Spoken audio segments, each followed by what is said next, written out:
దేవుడు సృష్టిని చేశాడు, సృష్టిలో క్రమం పెట్టాడు. అలానే మనిషిని చేశాడు, మనిషి కూడా క్రమం పెట్టాడు. సృష్టికి పెట్టిన క్రమం అన్నది ఏది ఉందో అదంతా కూడా చాలా క్రమంగానే ఉంది. సృష్టి ఏమీ క్రమం తప్పలేదు. సూర్యుడు తూర్పున ఉదయించాలి, దేవుడు పెట్టిన క్రమం. భూమి తన చుట్టూ తాను తిరగడానికి 24 గంటల సమయం పట్టాలి, దేవుడు దానికి పెట్టిన క్రమం అది. ఇదిగో 3 కాలాలు, దేవుడు పెట్టిన క్రమం అది. దేవుడు భూమికి క్రమం పెట్టాడు, అది పండాలి అని. దానికి దేవుడు పెట్టిన గుణం అది.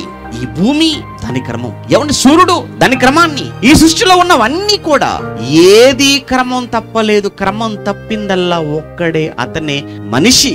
మనిషే క్రమం తప్పాడు. అందుకే ఈ సమాజంలో రోజు రోజుకి పెరుగుతున్న, రోజు రోజుకి మారుతున్న ఈ భయంకరమైనటువంటి పరిణామాలు ఇవన్నీ దేన్ని తెలియచేస్తున్నాయి, దేన్ని సూచిస్తున్నాయి అంటారా? యుగ సమాప్తి అయిపోతుంది, విశ్వం వినాశనానికి వెళ్ళిపోతుంది.